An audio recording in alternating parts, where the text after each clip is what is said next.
Hello everyone, welcome back to my channel. As you know कि हम लोग हिमाचल के टूर पर गए थे।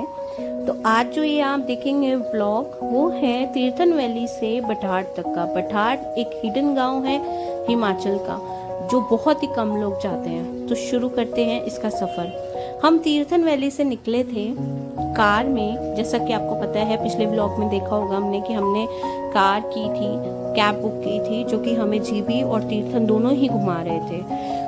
बठाड़ का नाम तक नहीं सुना था। ये हिमाचल का एक छुपा हुआ गांव है। फिर हमारे ड्राइवर राज ठाकुर भैया ने बताया उसका गांव भी यहीं पास में ही है। बोले बहुत खूबसूरत जगह है बठाड़, चलते हैं। और हम निकल पड़े क्योंकि हमने उन पे फुली ट्रस्ट किया था कि वो हमें अच्छे अच्छे और हिडन जेम्स ही दिखाएंगे। भीड़ भाड़ से दूर हमने अपना सफर तय किया। गोशैनी से बठाड़ सिर्फ 10 किलोमीटर है, पर ये 10 किलोमीटर लगता है 1 घंटा, क्योंकि हर मोड़ पे गाड़ी रोकने का मन करता है यार। चारों तरफ पहाड़ ही पहाड़, नीचे तीर्थन नदी और बादल जो ऐसे हमारे साथ साथ ही सफर कर रहे हैं ऐसा लगता है। रास्ते में ऊंची ऊंची वादियों के बीच एक स्कूल दिखा। इन हवाओं में नज़ारों का सामने बच्चे पढ़ते हैं। सोचो कितना सुकून होता होगा यार सच्ची में इन नज़ारों में। एक school, you can't even imagine कितना खूबसूरत होगा। स्कूल से थोड़ा आगे ही पठाड़ का वो ट्रैक शुरू होता है। जो वाटरफॉल है ना, उसका ट्रैक शुरू होता है। अभी जो आप देख रहे हैं ना, ये स्कूल का गेट है। हमें स्कूल के अंदर नहीं जाना है। इस रास्ते में थोड़ा सा स्कूल के साथ ही ये रास्ता जाता है ट्रैक के लिए, हमें वहां जाना है। तो आप एक बार यार ये स्कूल के व्यूज देखो, आपको इतना अच्छा लगेगा ना कि वाकई यार पहाड़ों के बीच इतना सुकून, और बच्चे कितना सुकून से पढ़ते होंगे यार यहाँ पे। और हैट्स ऑफ सरकार को भी, कितने अच्छे अच्छे स्कूल इन पहाड़ों में बना रखे हैं। आप एक बार ही देखो, व्यूज देखो, बच्चे खेल रहे थे।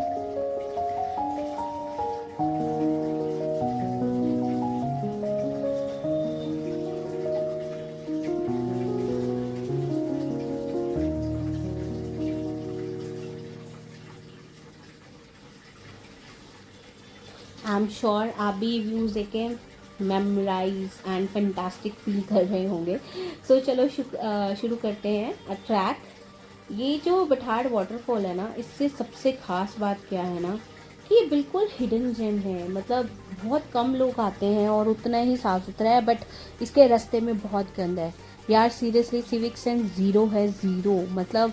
इंडिया के लोग कभी आगे नहीं बढ़ सकते यार सच्ची में। इतना गंद फैला हुआ, इतनी खूबसूरत जगह पे भी गंद फैला रखा है।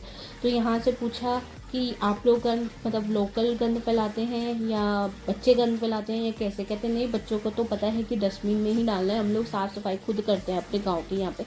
लेकिन जो बाहर टूरिस्ट आते हैं वो यहीं पे ही फेंक के चले जाते हैं। क्योंकि ये वाटरफॉल हिडन है, तो अभी इसका कोई भी कोई जैसे कहते हैं माई बाप नहीं है, या अभी इसका इतना साफ सफाई या इतना ध्यान नहीं रखा जाता। लेकिन नीचे अगर आप जाएंगे तो बहुत ही सुंदर वाटरफॉल है। ये देखिए यहाँ पे ये व्यू है, ये छोटा सा व्यू है। ये एक छोटा सा घर बना रखा है यहाँ पे। आई डोंट नो कौन रहते हैं यहाँ पे, प्रिंसिपल्स रहते हैं या कौन रहते हैं। तो यहाँ पे ये वाटरफॉल का रास्ता है। वाटरफॉल का रास्ता सही कहते हैं यार, मंजिल से ज़्यादा रास्ते खूबसूरत होते हैं। तो यही ये रास्ता इतना खूबसूरत है कि आपको 1 किलोमीटर के अंदर अंदर आपको बढ़िया सा व्यू दिख जाएगा। वाटरफॉल का तो आपको दिखेगा ही दिखेगा, लेकिन आप एक बार ये व्यू चेक करो यार। इतना अच्छा महसूस होगा आपको, ट्रैक करने में भी मज़ा आएगा। आप ये व्यू एंजॉय करें।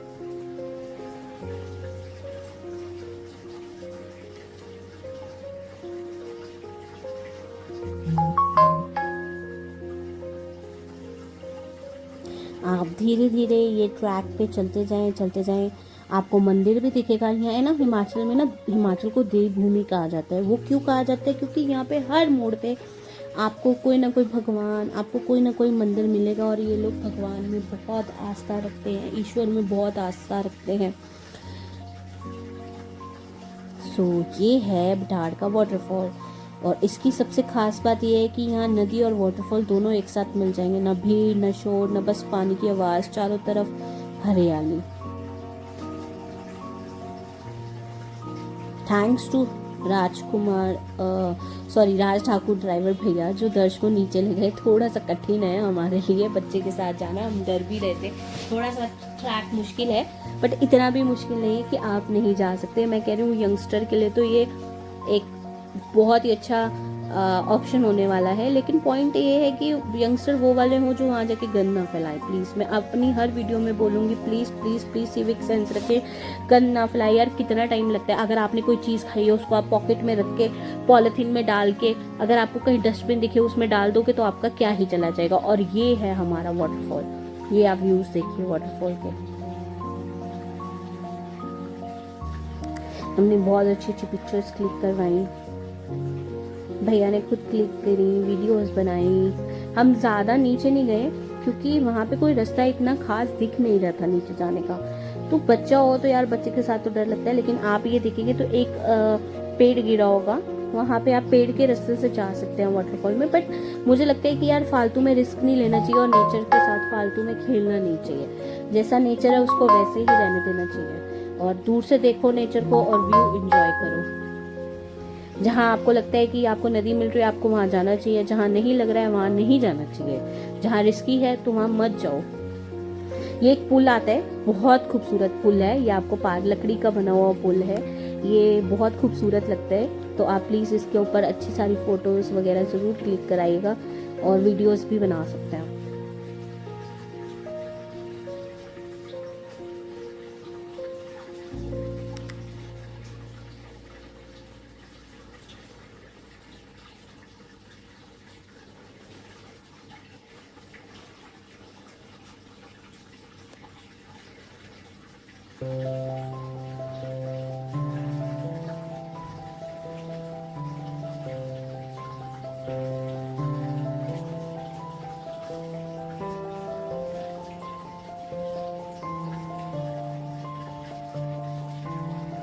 हाँ गाइस, सो मैं ना एक चीज़ आपको यहाँ पे ज़रूर बताना चाहूँगी कि यहाँ पे ना एक गाय का ना कटा हुआ सिर पड़ा हुआ था। तो हमें भैया ने बताया यहाँ पे चीता आते हैं। हाँ, ये मैं आपको ज़रूर बता दूँ कि यहाँ पे चीता आते हैं, सुबह शाम के चीता हैं यहाँ पे। तो सुबह भी आते हैं, यानी अर्ली मॉर्निंग में आते हैं, और रात को आते हैं। तो यहाँ पे बहुत डिफ़िकल्ट है, तो प्लीज़ आप जब ट्रैक करने जाएँ तो किसी गाइड को साथ ज़रूर लेके जाएँ, और साथ में मतलब टाइम पर ही जाएँ, यानी 8 बजे के बाद, मॉर्निंग में 8 बजे के बाद, और फिर रात को 6 बजे से पहले पहले इसमें जाए। तो ये एडवाइजरी ज़रूर मैं आपको देना चाहूँगी, क्योंकि यार वक्त का कोई भरोसा नहीं होता कब क्या हो जाए। तो प्लीज़ अपना सेफ्टी के साथ चलें।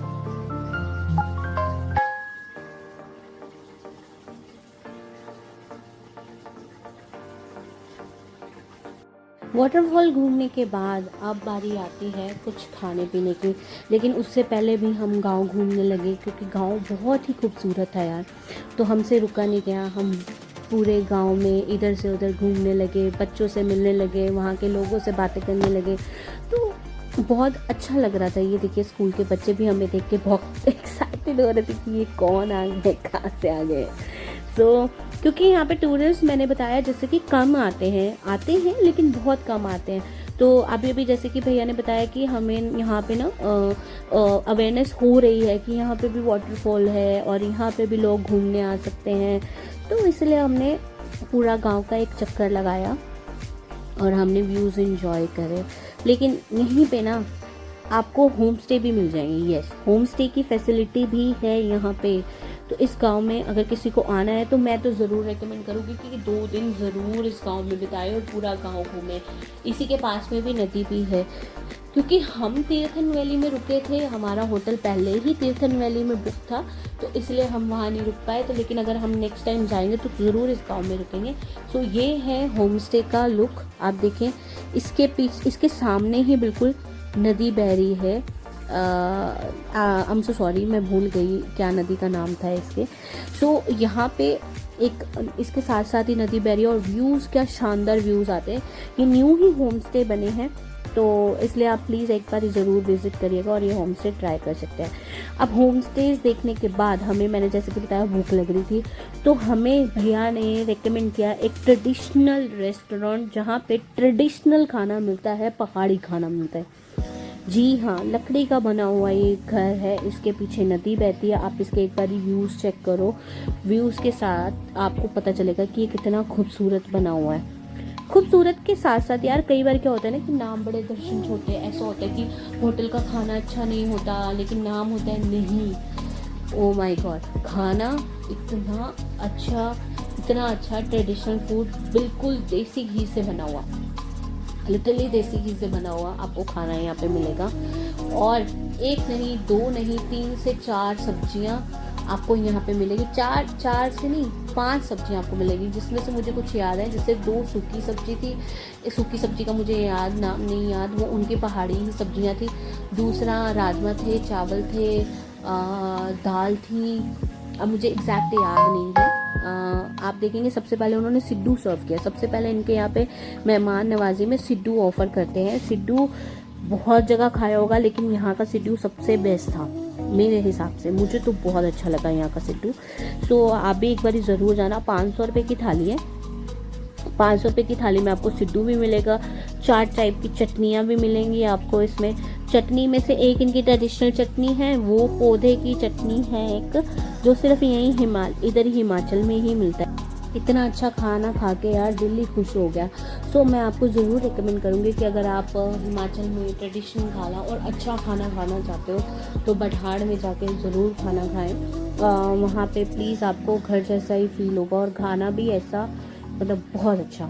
सो अभी मैं ज़्यादा तारीफ़ नहीं करूँगी, आप कहेंगे कि वैसे ही तारीफ़ कर रही है या कोई कोलैबोरेशन है। No, there is no collaboration, it's just a pure feedback. बठाड़ नाम तो सुना था लेकिन मतलब जब भैया ने बताया तब हमने सुना नाम कि ये बठाड़ है, लेकिन हम लोग वैसे डाइसी थे कि जाना चाहिए कि नहीं जाना चाहिए। लेकिन जब देखा वहाँ जाके तो सच्ची बताओ तो यार दिल में बठाड़ बस गया है। तो हमने डिसाइड भी किया है कि हम हिमाचल जाएंगे तो पहले 2 दिन वहाँ ज़रूर स्टे करेंगे। तो कभी तीर्थन वैली आओ तो बठाड़ मिस मत करना। ये जगह नहीं है, जेन्युइनली सुकून है, सुकून।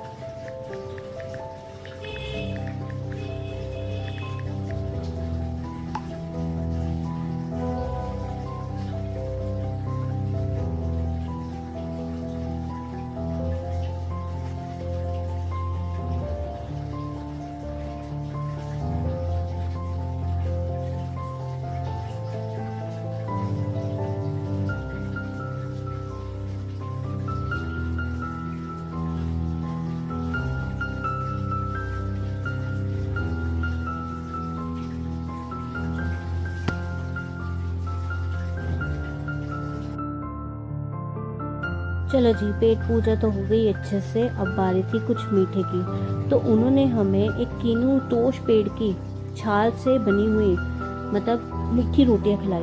यार वो मीठी रोटियां बहुत ज़बरदस्त थी, सच्ची कह रही हूँ, बहुत अच्छी सी।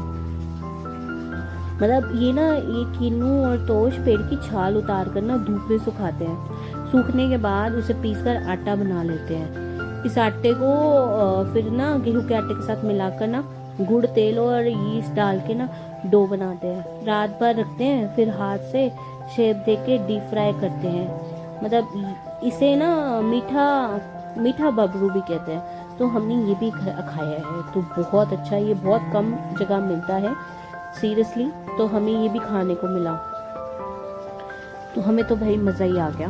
तो आप भी ज़रूर जाइए और प्लीज़ इंजॉय कीजिए अपना फूड। हमने तो बहुत अच्छा इंजॉय किया। खाना खाने के बाद हम निकल चले फिर अपनी अगली डेस्टिनेशन की ओर। तो मिलते हैं नेक्स्ट व्लॉग में। ये था बटार का